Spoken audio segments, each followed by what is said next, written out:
Hey everyone, welcome back. So as you can see, we did a compression test on the engine that's in the Nova now, just kind of finishing up the troubleshooting from the last video. Everything looks good compression-wise. I think probably the deck surface is uneven or there's a crack in the current block in cylinder number 1. We'll see soon. So, excuse my appearance, I just got done weed whacking. It is a nice day outside. Actually, let's open the door. We can do that. So, what are we doing today?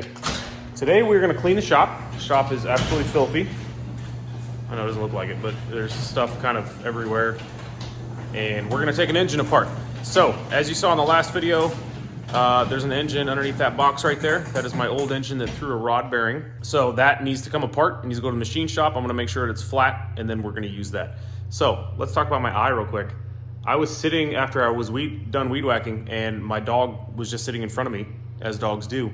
And he got a stick in his mouth, and he just turned his head, and bam, right in my eye, like underneath my eyelid. I had to waterboard myself to get all the junk out, but we're good. So got my boy over here. He's gonna hang out and say hi. Hi. Hi. We're gonna hang out and put it on time lapse. We're gonna listen to some music and just get this engine torn apart. Join me.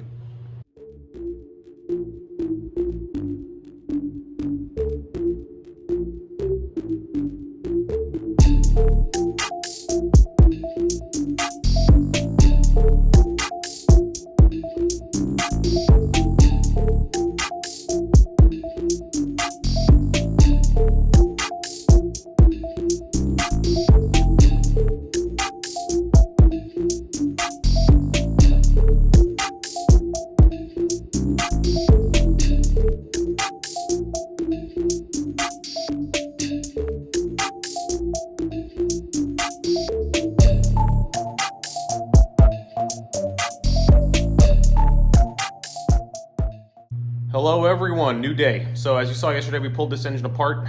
As you probably didn't really see was the details. So we do not have good news. So let's go back in history a little bit here. My car originally had an LS1 in it. I got that out of a 2001 Camaro. Transmission, all the things that I used. I got the LS1 out, put it in the car, ended up eating a lifter, right? And I think that ended up being cheap lifter trays. They will actually allow the lifter to spin in the bore, and then, you know, a roller only goes one way. So that was the first engine. The second engine was a 5.3 LH6 out of an Envoy or something. That is actually that engine. I put it all together, did the ring gap, did everything myself. Engine running perfectly. Forgot to change the oil. I think I went like 5,000 miles on the break-in oil. I don't know what the hell I was thinking. Just thought everything was fine, so everything was fine, right? What an idiot.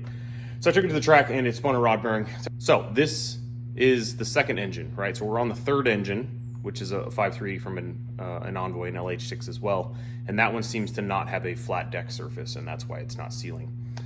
So this one I was hoping, just a spun rod bearing, that the crank was salvageable and that we just put new bearings in it.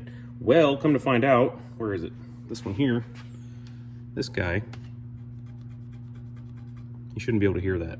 And also one of the mains has some scuffing, and then this one, this is the actual one that spun the bearing. It's not as bad as this one, which I didn't even realize spun until I took it apart yesterday. So that's not great news. So the pistons, rods, all that stuff looks great. The bore's perfect. What I had planned on doing was taking this engine apart and putting new bearings and stuff in it after it got decked, and then just putting it together and off we go. Unfortunately, that's not going to be the case. So what I have is a fourth, I don't know how many engines we're at now. This engine over here is a 5.3 LH6 as well, out of a Trailblazer, I think. So that was going to be my engine for the BMW. I'm not sure that that's going to work out at this point. So this engine is actually a reman unit from some manufacturer, probably something cheap, Jasper most likely. And I have heard a lot of bad things about those engines, not having good compression, not having good parts in them, cheap rings, etc., etc. So what we're going to do is we're gonna get that one on the engine stand. We're gonna put it all back together, put some oil in it, some used oil, whatever, not putting new stuff in it, it's gonna get cleaned anyways, just so I can do a compression test. So once the compression test comes back, if it's decent, then I'm gonna flip it over. We're gonna check the bottom end and just see how it looks and see if it's Gen 3 or Gen 4 rods. If it's not Gen 4 rods, we're done. So what you're gonna see me take this guy off the stand, we're gonna put this one on the stand, and then we're gonna get into tearing it apart. So that was a lot, but there we are. See ya.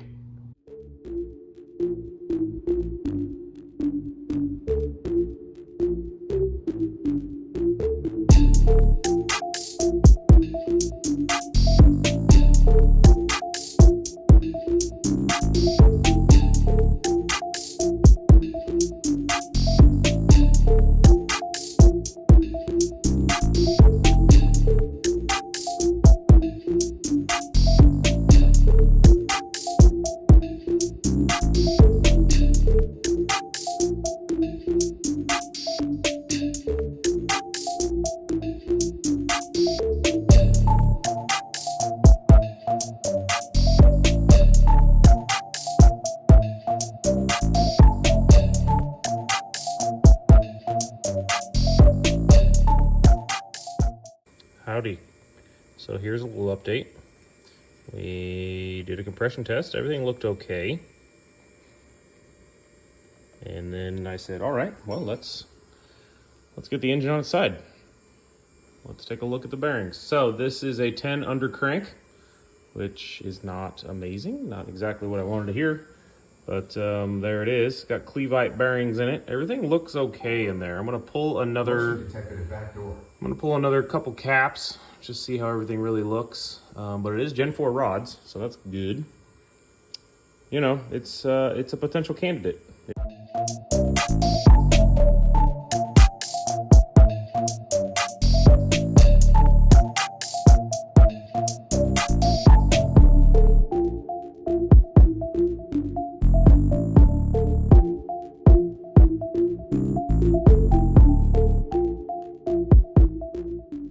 All right, so as you saw, we got the engine torn apart. So this was rebuilt in 2018. Not really sure who did it, but we have some details. All the bearing surfaces look good. I didn't check any mains because I didn't really want to get that deep into it, but the rods all look good. There was one rod bearing that was shifted in the bore enough that I couldn't actually, or shifted on the crank, that I couldn't actually get it out. So that's kind of weird. But all the other ones that I did get out looked okay. So all the surfaces had very minor pitting in them. Looks like somebody at least kept up on the oil changes right before the transmission blew, or this got an accident. I don't remember what happened. Anyways, the crank is good. Just gonna probably put some new bearings in it, just to be safe. The top end is looking okay. They took 0.5 millimeters off, whatever that comes out to in inches, probably like 5 or 10 thou. But it has Keith black pistons in it, which I guess Silvo lights, but they're made in the same place that Keith black pistons are. So that's kind of cool, I guess. Decent piston. No idea what the rings are. Honestly, at this point, like, I think I'm going to take this apart all the way, get it to the point where I can clean it pretty good. Maybe I'll, chamfer the edges around the block and everything. I'm going to send it out. So I'm going to deck it, have them hot tank it, get it clean, and then we're just going to slap this thing back together. I'm going to take the engine out of the Nova. I'm going to use my heads because they're all modified and have springs and stuff in them already. These are 243 heads, but they're painted like a weird gold color. I don't want that. So use my heads on this. So it's probably 10 over, and then everything else looked good. So I did a compression test. The lowest one that I saw was like 120, 130. The highest one was like 150, 160, but I put oil in the cylinders and they looked a lot better.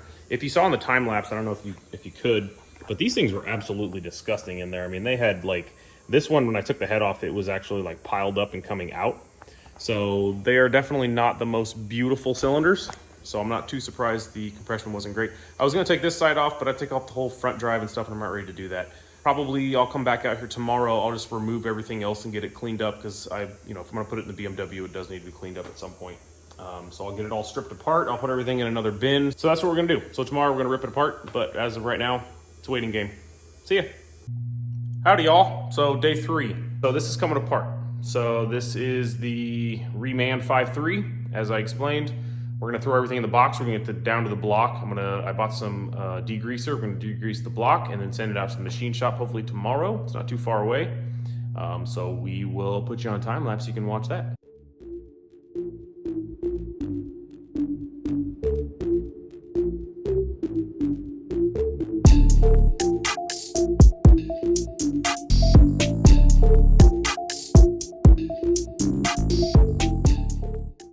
All right, let's do a little walkthrough. So on this side, I didn't exactly show you how dirty it was when I took the head off. I mean, you can see it's got a lot of carbon and stuff in it, but I'd already wiped it by the time I talked about it. So we just got the head off this side, driver's side, sorry. That's about what the other side looked like too. So I put oil in there when I did the compression test to see if the numbers would come up. They did actually. They went from like 90 to 150. So it was just dry inside, but considerable amount of gunk in this thing. But, the exception of the oil down, looks pretty good. So let's get our tour all the way down.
Okay, and here's the update. So as you saw, we got the whole motor torn apart.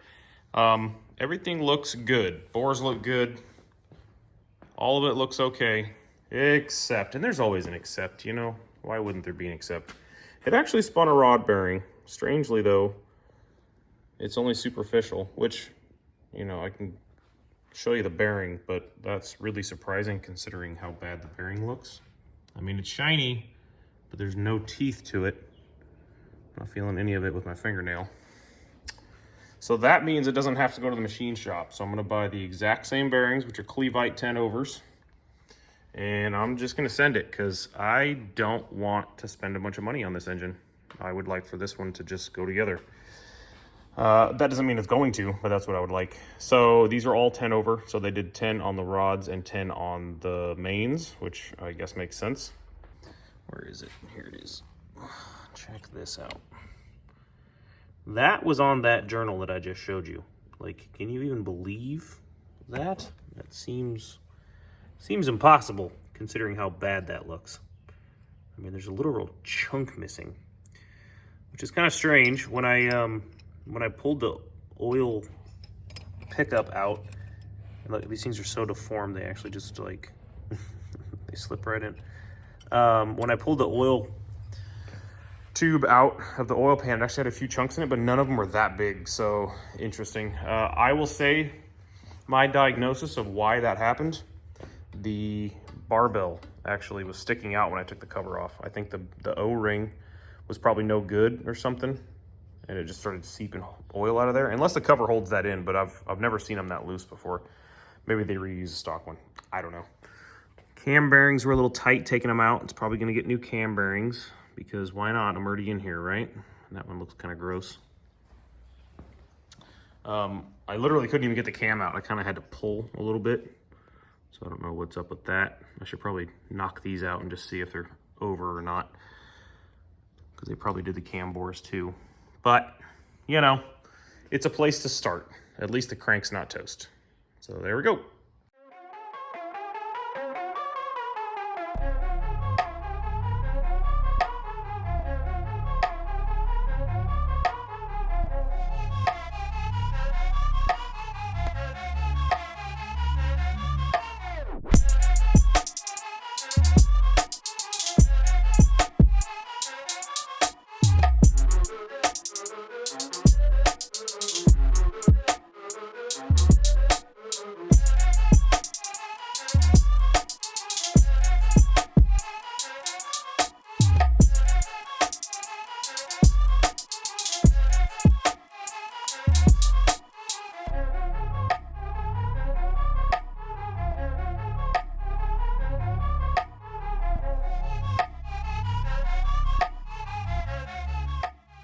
What kind of Saturday would it be if we didn't have some car issues? So, drove the car last 2 hours. I went probably like 60 miles today, no problems. Sitting in traffic with the AC on, and I think the hood draining is probably the best indication of what's going on. So if you look down there, that hose is not supposed to be in two pieces. That's definitely not right. So almost no coolant in the engine. We're gonna let it cool down, and then we're gonna limp home because it's really not that far. Cool. All right, so I was kind of waiting for an ending to this video. We've had some issues, right? So we pulled two engines apart. We found one that was decent. It's out at the machine shop, so that's, you know, at least pending. Looks like a week, maybe 2 weeks before it's done. We have a hitch that's basically ready to go in, as you saw in the previous videos, but the spacers, I guess I left them in the car when I was test fitting it the last time, and I drove it and they fell out, I guess, and they're gone. I can't find them. I need to clean the shop and do like a really thorough search. But at this point, it seems like I'm gonna have to remake them, which sucks, but it is what it is. As you saw, the bottom radiator hose blew up. We're gonna put a new hose on it. We're gonna probably make the new spacers for the hitch. The next thing I'm working on is the trailer. So the trailer needs everything.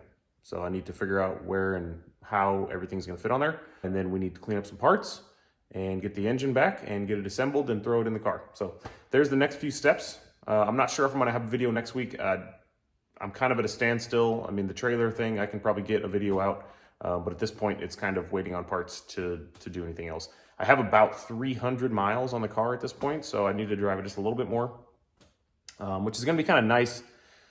I mean, I don't want to do it, but it would be nice to take the engine out and check on the clutch, check on, all the things that are new, drain the fluid out of the transmission, see how it looks, see if there's any chunks or anything. It's not my preference, but it'll at least give me an advantage in making sure everything's okay and bedded in. So that's the video. Thanks for watching. See you next time.